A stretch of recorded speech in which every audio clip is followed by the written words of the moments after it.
Hey there, everybody, and welcome back to another one of our episodes of Conversations with our Contributors. And I've got the amazing Erin Thorp here with me today. I have been following you from arm's length and from social media length for a long time. And when I reconnected with you, I think one of the posts for me that woke me up to what you do and where you are at right now was about difficult conversations. And so I'm really excited to dive into that a little bit with you today. Absolutely. Yeah, they seem to be ever present right now, don't they? They do. And it's interesting because what we might think a difficult conversation might be, and I'm not sure if you get this with some of the people you work with, but it's like, if only Jim would get a grip, or if only, Yeah. I always say Nancy, sorry to all of my hmm friends, Nancy's out there, but if only Nancy would understand sort of where we're trying to go, and that would make this conversation so much better.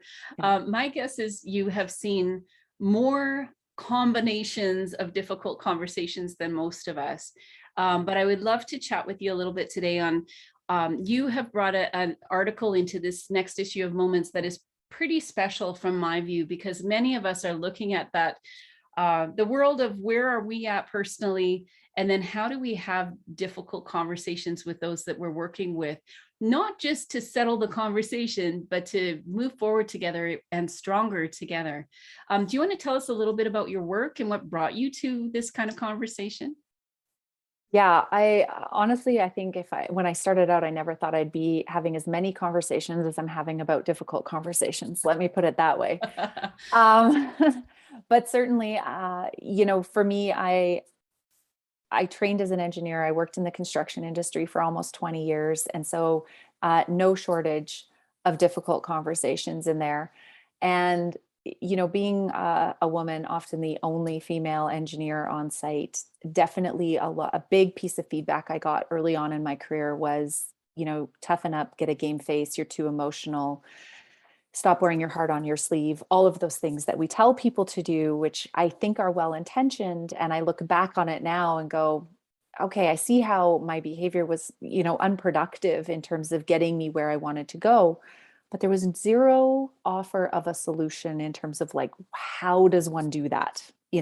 How in the middle of something I feel really passionate about, or a heated debate or a big discussion or a big decision where I have a difference of opinion and a different view, how do I not let my emotions get involved? Right. Mm.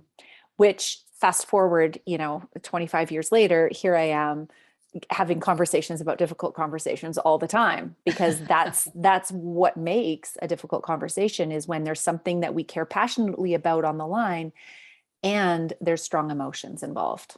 Mm. And so with the people that you work with right now, probably individuals and teams, you would work Yep. with both.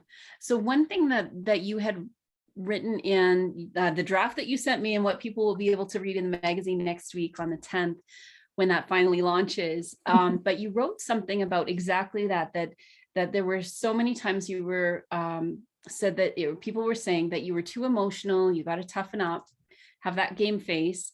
But then you write here, after a lot of unsuccessful attempts to fix or get rid of your emotions, you decided to get curious about what those emotions were telling you. I Yeah. would love to hear how that shift happened for you, where you actually started to get curious about it, as opposed to a lot of other emotions we could attach to that. Yeah, for sure. Well, and I often say, if I could have figured out a way to like cut that emotional piece out of me, I probably would have done it early on, because that was the advice or the direction that I was getting and the message that I was receiving. Lucky for me, that wasn't able to happen. And I think a big part of it was definitely my experience as a mom. So I started having kids about 5.5, 6 years into my career, and had kids for, I don't know, it seems like forever, but about 5 years. So, kind of hit that mid-career mark as a new mom, as a young mom, but having kind of this 10 years of experience under my belt.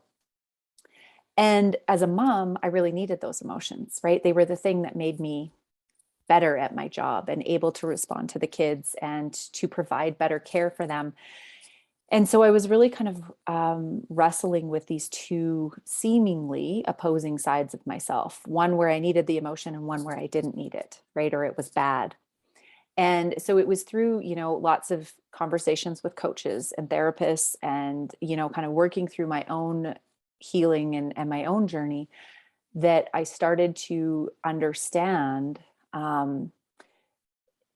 emotions aren't necessarily the problem, they're actually information, right? So when we have those strong emotions, it's actually informing us that something matters, Love right? If that. I didn't Yeah, care, I would just walk away. exactly. Right. That's right. And so then it was like, okay, now I can look back on all of these experiences that I had as a young engineer with this curiosity and going like, now I can see why that situation went so sideways and why, why I got so heated in that moment, or why I felt so overwhelmed, or why I felt so frustrated. And it was because I cared about the client, the product, the project, the money, the whatever it was that was the content of the issue. It was because I cared. And that emotion informed me that I needed to stay in the conversation. And now, kind of, okay, so that got me to halfway through my career. And then now, basically building that skill set to go, okay, once I recognize that emotion, how do I actually stay in the conversation and finish it Mm. with curiosity? How do I hold my seat in terms of exploring what's going on for the other person, but not minimizing what's happening for me, and really Love having this active dialogue? What a beautiful skill to learn, no matter what your role is or Doesn't matter. where you're feeding Yeah. into a team or if it's something that you're working on. For those of you that have been following the theme of the moments coming up, it's climb. And I've been having conversations with my climber friends, literal climber friends on rock and on ice. And that's a lot of what they're talking about. It's about you stay on the wall. Like it's something that, or, in Philip's case on the ice, you're committed to it. And so it might not happen quickly or fast, but that as we're on this climb to better relationships and to being curious about where our emotions are coming from, some of that is just allowing ourselves to sit in it. And I love the word curious because it's an active word. It allows us to stay actively engaged in what we're trying to accomplish. But that, like you say, it's a Yeah. balance between what the other person is feeling, but not discounting how we're showing up. Yeah, absolutely. And when you talk about making a few changes, so your work right now, I would guess that you are working in the middle of conflict, in the middle of miscommunication, in the middle of maybe some of the not just the issue itself, but some of the ripple effect of that miscommunication or the conflict. Oh, yeah. What could you leave with maybe the people watching just for today? We'll leave most of that, what the tips that you've got for us, we'll leave that for the next climb issue. But what would you suggest for somebody that's facing it today, where they're really right in the middle of it and they're trying to unravel maybe something that has gone off the rails and feeling Yeah. very emotional about it, I'm sure too. Yeah. I would leave them this, and I said it in a class I was working with this morning. You have to talk it out or you're going to act it out. Now, it doesn't necessarily mean that you're going to talk it out with a person, because a journaling exercise would work the same. I've opened up emails or empty Word documents and just like typed till my fingers hurt, and just got out what I was feeling, all of the stories, all of the emotions, write it out, talk it out, type it out, whatever you need to do, but you have to get it out of your body. You have to verbalize it, if you will. Um, the way I describe it, if we keep it in and we keep it tucked away in a nice little dark corner, it's almost like that bottle of pop that we just shake up and all of a sudden, eventually we kind of crack the lid and it explodes out everywhere, right? And it usually catches us off guard in the worst possible time, like in a client meeting or in front of a, group, a team member or a group of vendors or at an event or something like that. So we want to avoid being caught off guard by the emotion. And the way we do that is, when you're feeling it, making sure that you give yourself even 5 minutes to just dump. Mhm. The problem with dumping with another person is they usually want to fix it, and there's often nothing people can do to fix it. So I do suggest just giving it to your computer screen or your journal or your notebook, or taking your phone with a voice to text app or something like that, and just speak it out. Once you do that, come back to it, 24 hour, 48 hours later, and see what still rings true. See where there still is like, yeah, I got to dig into this, because I'm not really quite ready to walk away from it. And once you do that, asking yourself, what do I really want? Can be almost like the anchor in the conversation that keeps you grounded and coming back to what's most important. Yeah. Because when we get triggered and have those big emotional reactions, we've lost sight of what's most important. Beautiful. And you talking about the ripple effect as well, where it starts to fold into this issue and then that other thing that happened 6 months ago.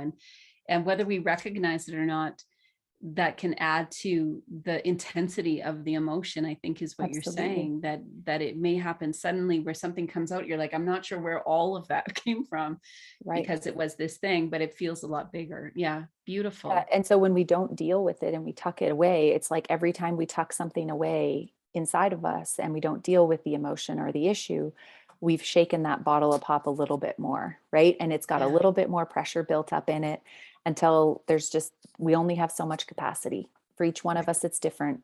And I know for certain, I mean, I used to be caught off guard all the time.